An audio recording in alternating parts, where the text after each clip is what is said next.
नमस्कार दोस्तों, स्वागत है आप सभी का हमारे खुराना क्लासेस यूट्यूब चैनल पर। आज आपके लिए हम बात करेंगे सेकेंड ईयर वाले विद्यार्थी सभी ध्यान देंगे आज की इस यूनिट में। और ये गणित का पेपर चल रहा है हमारा, तो आज की विशेषकर जो यूनिट है ना साथियों, ये अपने बीज गणित को लेकर है। और इसमें से आपसे 2 सवाल पूछे जाएंगे। कितने? 2 सवाल पूछे जाएंगे। एक सवाल आपका 1 नंबर का होगा और दूसरा जो सवाल आपसे पूछा जाएगा, या 2-3 सवाल मुश्किल से आएंगे, इसके अंदर 3 सवाल आएंगे और ज़्यादातर आपसे 2 या फिर 3। ठीक है। सबसे पहले आप हमारे टेलीग्राम को ज्वाइन करेंगे। अब इसमें से जो आएगा साथियों, वो आएगा सवाल। कोई थ्योरी का सवाल नहीं पूछा जाता, ज़्यादातर सवाल ही दिया जाता है, न्यूमेरिकल दिया जाता है मैथमेटिक्स फॉर्म में। तो सबसे पहले अब आपको उन तरीकों को देखना है कि प्रश्न को हल कैसे किया जाएगा, वो तरीका मैं आपको बता रहा हूँ। सबसे पहले तो गणित है, तो गणित को भैया अपना जो पूर्व ज्ञान है, तुमने जो 10वीं 12वीं तक कुछ पढ़ा है ना, जो आपने बीज गणित की सर्व समीकरण आपने पढ़ी होंगी, जैसे A square plus B square plus 2ab, ये वाली जो सर्व समीकरण अगर आपने कहीं भी पढ़ी हो तो साथियों, विशेषकर ऐसी जो सर्व समीकरण हैं, लगभग हमारी 10 तरह की सर्व समीकरण आती हैं, 10-12 तरह की, तो उनका इस्तेमाल इस यूनिट में किया जाएगा।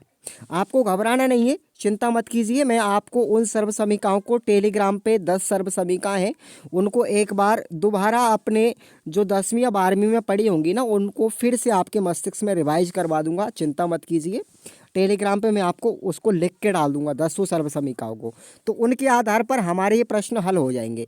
ठीक है ना। तो चलिए, सबसे पहले हमसे प्रश्न छोटे अगर पूछे जाएं तो उन जनरली प्रश्नों को याद कर लो कि भाई बीज गणित जो शब्द है, इसमें बीज का अर्थ क्या होता है। बीज का मतलब है अंकों के प्रतीक अक्षर। क्या होगा? अंकों के प्रतीक अक्षर हैं। जैसे भाई माना किसी बच्चे की उम्र x है, तो x हमारा प्रतीक ही तो माना है हमने। किसी की उम्र 22 है, ठीक है, उससे x वर्ष बड़ा है, तो ये हमारे सब क्या है? प्रतीक चिन्ह है अंकों के आधार पर। तो वही उसी का अर्थ क्या है? बीज है। समझे आप? जैसे एग्जाम्पल आप लोग देखेंगे सवाल के तौर पर, माना कि 2 संख्याओं का योगफल कितना है? 100 है। तो इसका बीज गणितीय फॉर्मेट क्या बनेगा? माना कि पहली संख्या हमारी x है, दूसरी हमारी 22 है, और इन दोनों का योग करना है, तो भाई जोड़ लगा दिया। कितना योग है? 100 है। तो भाई सवाल को गणित में हमने बदल दिया। ऑप्शन कौन सा होगा सही? ए हो जाएगा। देख लो, x + y = 100, यानी ये 2 संख्याएं हैं हमारी जिनका योगफल किसके बराबर है? 100 के बराबर है। तो इस तरीके से आप लोग सवाल को समझेंगे, फिर हल करेंगे। देखो भाई, माना कि कोई भी संख्या है प्राकृतिक, ठीक है, कोई प्राकृतिक संख्या मान के चलो। प्राकृतिक संख्याओं को हम n से लिखते हैं कैपिटल, और ये शुरू किससे होती हैं? 1 से लेकर के अनंत तक चलती हैं। ठीक है, ये आपने सबने पढ़ा है इससे पहले वाली यूनिट में। तो अगर कोई n प्राकृतिक संख्या है तो उसका पूर्ववर्ती क्या होगा?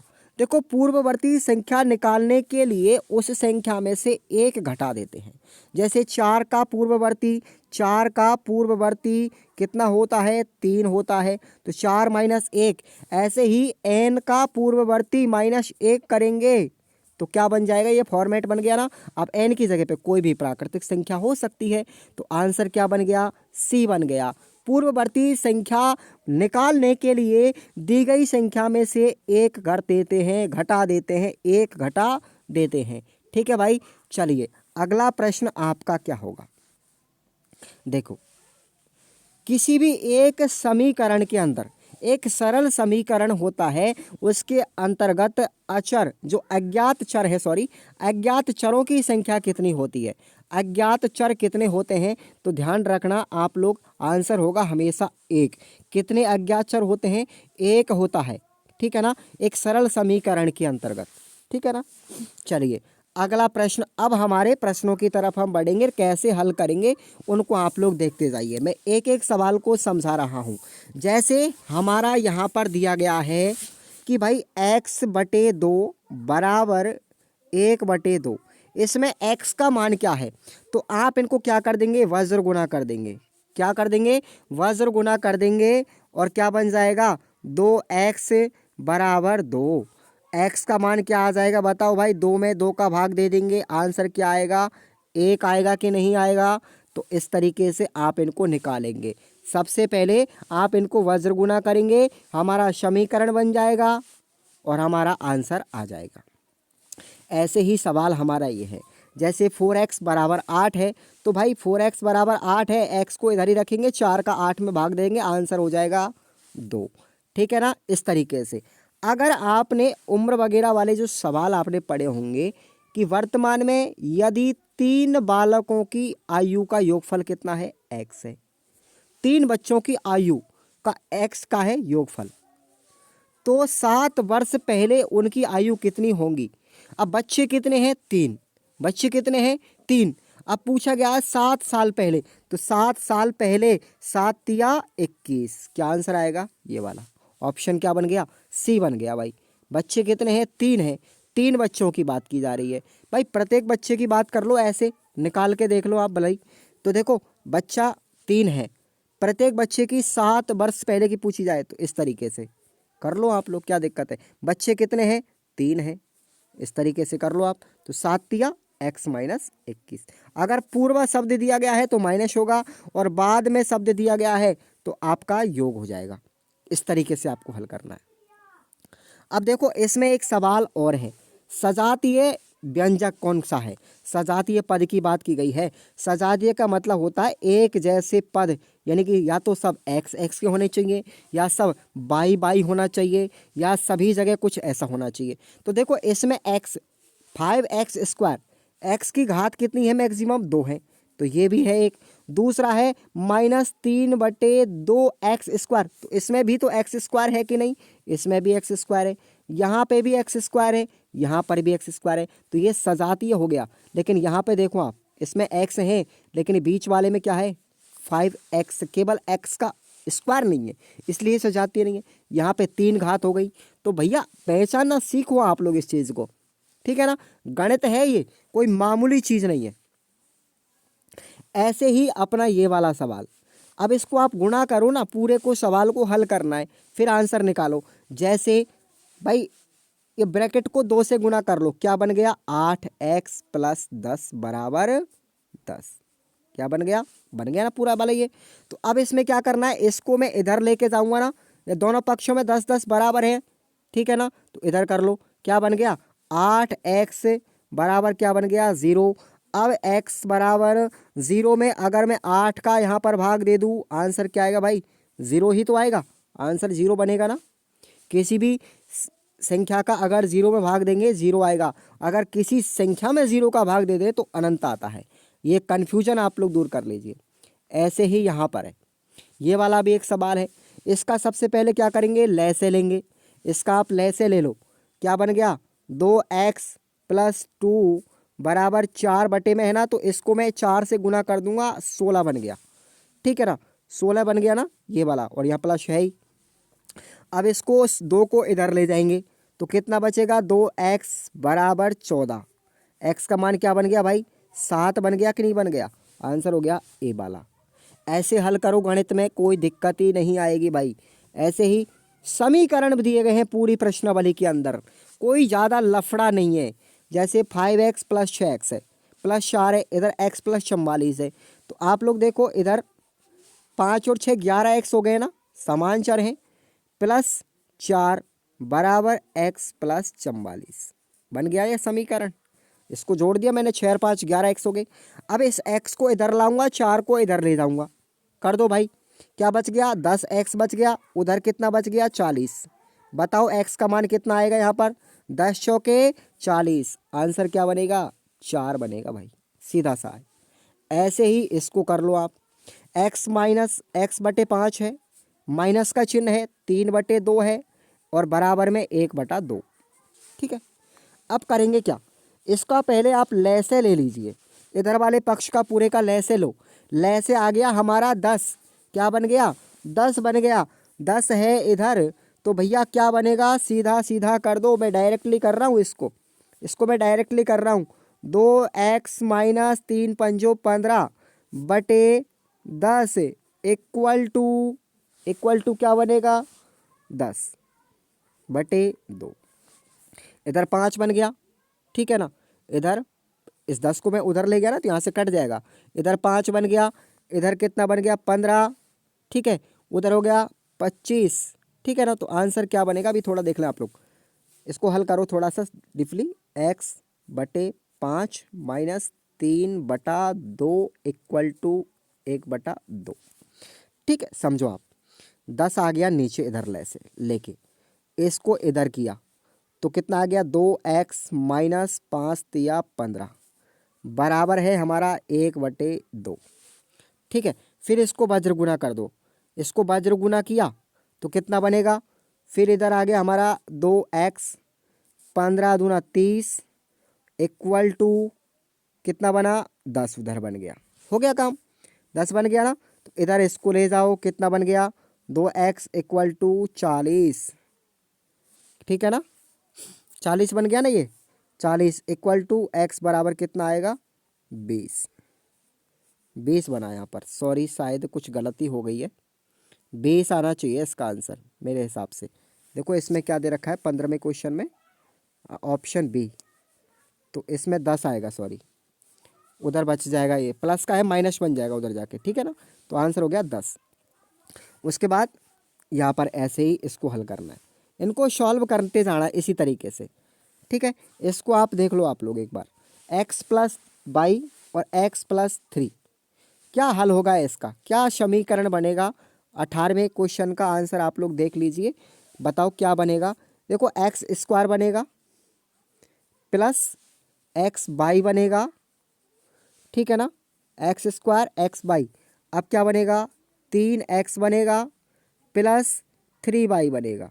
ये वाला समीकरण कहीं आपको दिख रहा है, x² प्लस प्लस में है सारे के सारे, तो सब के सब प्लस में कहाँ दिखाई दे रहे हैं बताओ, बताओ भाई कहाँ दिखाई दे रहे हैं, x² प्लस x/y। तो इसमें से तो 18 में कोई कुछ ऑप्शन यहाँ पर ये प्लस है सब के सब भाई, ये सब प्लस के चिन्ह है, इसलिए ये वाला बन जाएगा, ठीक है। गलतियाँ हो जाती हैं इन लोगों से भी प्रिंटिंग में। अब ऐसे ही ये है अपना s-9 और गुणा करना है u+s से, तो क्या बनेगा देखो, सबसे पहले तो सबसे पहले बनेगा हमारा us, ठीक है, us minus 9u plus minus 9s और प्लस में बनेगा s²। अब ये वाला समीकरण आप लोग देख लो, प्लस में x² है और प्लस में su है, माइनस में 9 है और उसके बाद में अपना 9s, ठीक है ना, 9u माइनस 9s। तो ये आप लोग देख लीजिए क्या, ठीक है ना, क्या बन गया अपना आंसर सी बन गया। अब आगे हमारे ऐसे ही सवाल आएंगे, ठीक है ना।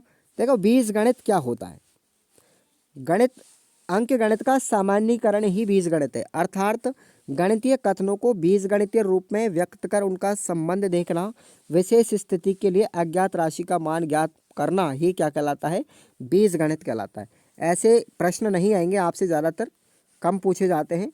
सामान्यीकरण किसे कहते हैं, किसी विशेष जानकारी के लिए सामान्य जानकारी प्राप्त करने की प्रक्रिया सामान्यीकरण कहलाती है। और पूछा जाए आपसे कि भाई गुणनखंड किसे कहते हैं, तो जो संख्याएं दी गई हैं उन संख्याओं को पूरा पूरा भाग देती है, उन संख्याओं को उस संख्या का क्या कहते हैं, गुणनखंड कहते हैं। क्या बोलेंगे, गुणनखंड। आप लोगों ने देखे होंगे जैसे 12 के गुणनखंड क्या होते हैं, इस तरीके से। एक प्रश्न ये है अपना, ऐसा पूछा जाएगा तो चर की अवधारणा।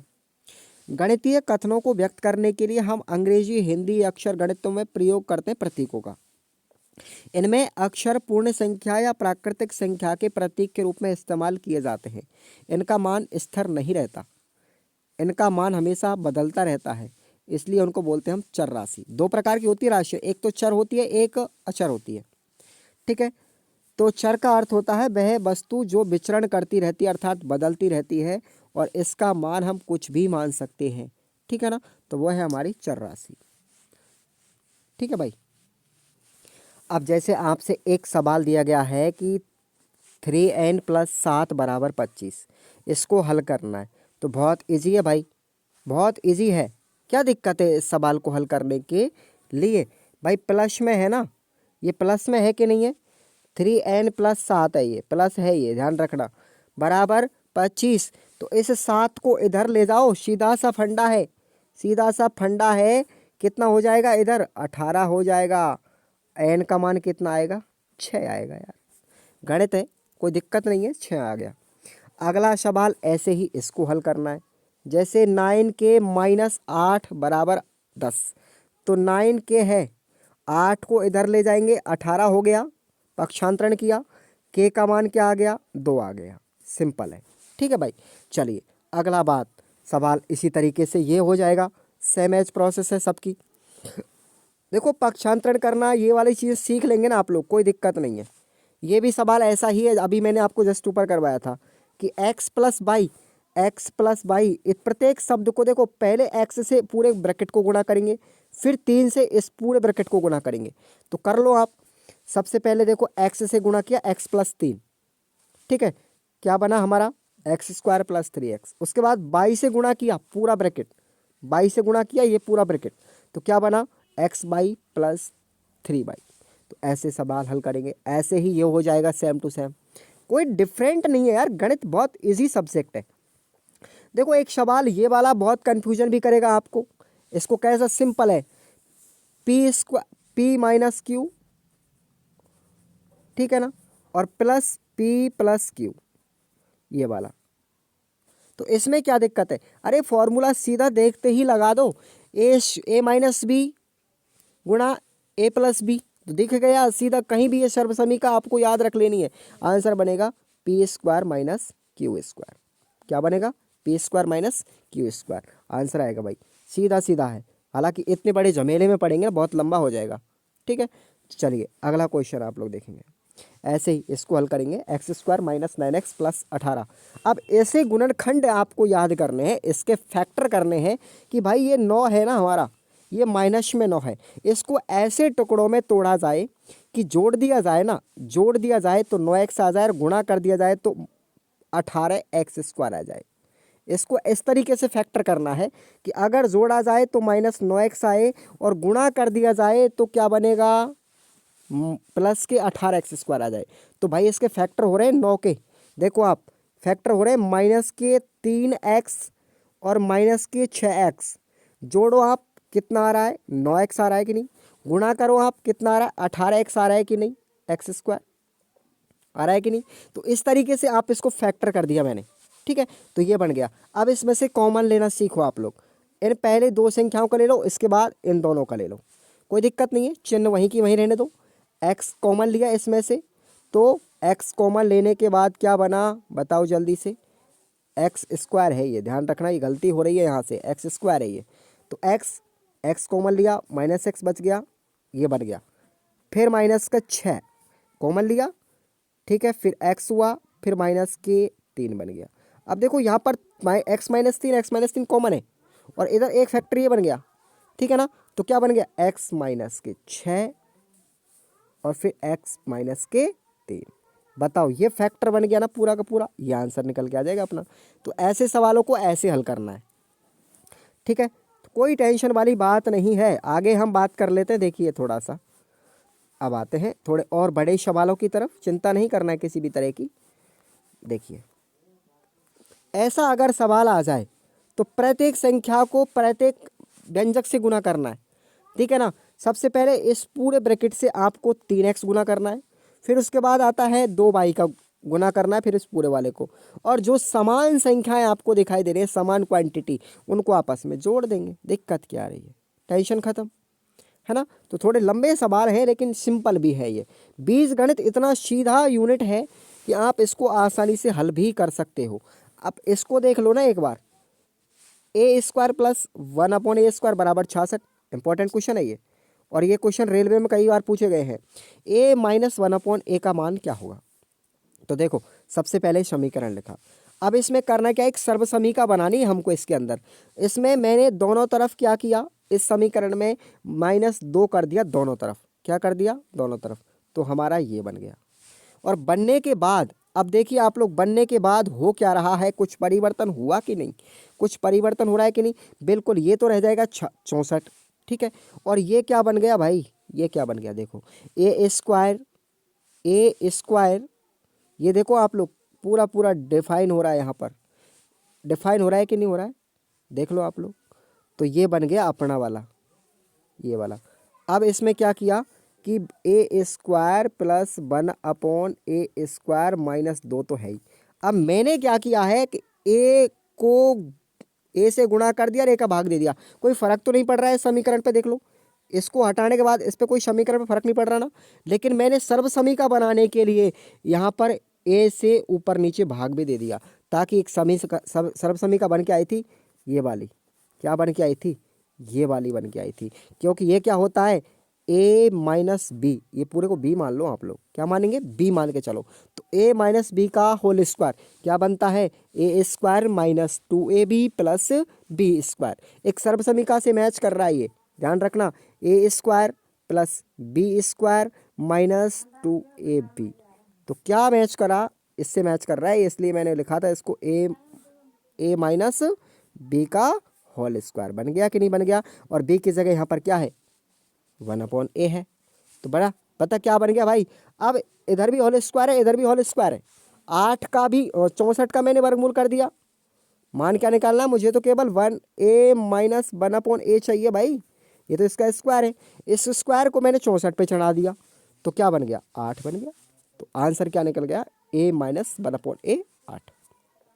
ऐसे सवालों को हल करना पड़ता है।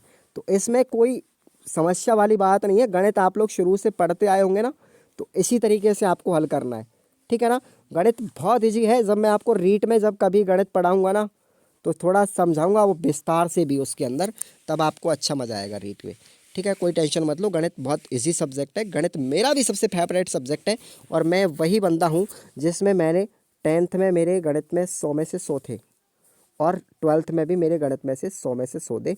अगर आपको बिलीव नहीं होता ना साथियों, तो आप मेरी मार्कशीट देख सकते हो। मैं किसी दिन आपको मार्कशीट भी दिखा दूंगा मेरी 10वीं 12वीं की।